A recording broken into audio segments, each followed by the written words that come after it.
Ya, selamat siang teman-teman. Lagi kangen dengan bengkel langganan, lama ndak kesini. Mau coba besarin ID larasnya ya. Ini bawaan masih 11 mili. Saya mau bubut jadi 13 mili. Karena rencananya ini nanti pakai laras LW ya. Jadi pemasangannya mungkin nanti nggak usah cincin. Ya, bahasa kerennya floating barrel. Coba mau proses bikin apa, mau ngebesarin itunya, laras yang masuk ke chamber. Nah, harus proses dibubut ya.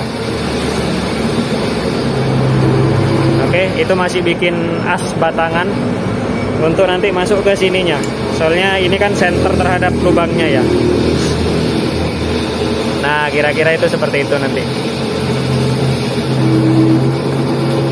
Sambil di setting sampai center baru dibubut. Karena kalau ndak gitu kemungkinannya itu nanti bisa berubah. Lubangnya itu bisa berubah dari posisi aslinya. Bisa jadi larasnya nunduk, bisa jadi ke kanan, ke kiri, atau malah mental kalau langsung dibor. Makanya harus disetel di mesin bubut. Oke, lanjut nanti ya.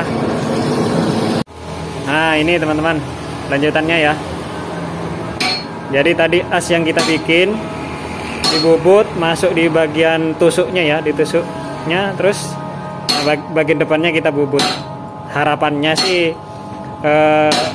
lubangnya itu benar-benar tetap sama seperti aslinya, hanya beda di diameter. Memang harus pelan-pelan dan sabar ya. Kalau enggak pelan-pelan, makannya terlalu banyak, biasanya posisinya berubah. Gitu ya teman-teman. Mudah-mudahan ini bisa jadi referensi. Thank you. Ya, ini teman-teman yang tadi dikerjakan di bengkel sudah selesai ya. Itu larasnya, ID lubang laras ya, yang di chamber ini sudah jadi 13 mili. Sudah saya coba tadi, sudah saya cek pakai besi gitu, bukan besi sih, laras lah, laras 13 mili sudah bener ya, lurus dia. Sama seperti aslinya, lurus terhadap relnya, terus juga terhadap tabungnya dia sudah benar-benar sejajar ya. Nah, kalau saya itu lebih suka floating barrel teman-teman. Memang ada tipsnya sih. Hal paling penting itu laras itu tidak boleh bergerak terhadap teleskopnya ya. Laras tidak boleh bergerak terhadap teleskopnya. Jadi kunci larasnya itu harus benar-benar kokoh. Kalau saya biasanya ada 5. Ini saya tambahin biasanya 1, 2, 3, tambahin lagi kanan dan kiri di sini. Biasanya saya pakai 5 baut. Itu hanya untuk memastikan posisi laras benar-benar tidak bergerak. Kalau masalah dia bergetar itu sebenarnya nggak ada masalah ya teman-teman.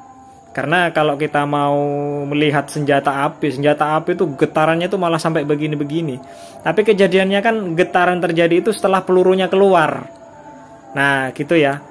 Ya ini hanya tips dari saya saja sih. Saya lebih suka floating barrel itu karena dengan floating barrel itu kita membiarkan laras itu benar-benar bebas, tidak tertekan oleh cincin yang tidak presisi.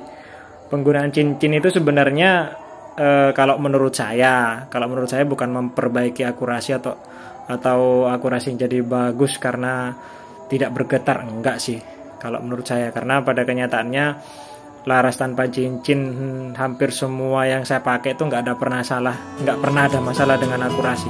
Bahkan laras 11 mili pun itu yang masuk di chamber tuh saya floating barrel itu nggak ada masalah kok. Yang paling penting itu tadi, larasnya itu benar-benar tidak bergerak terhadap teleskopnya. Oke, gitu ya teman-teman. Mudah-mudahan bisa jadi referensi dan informasi tambahan. Mudah-mudahan bermanfaat.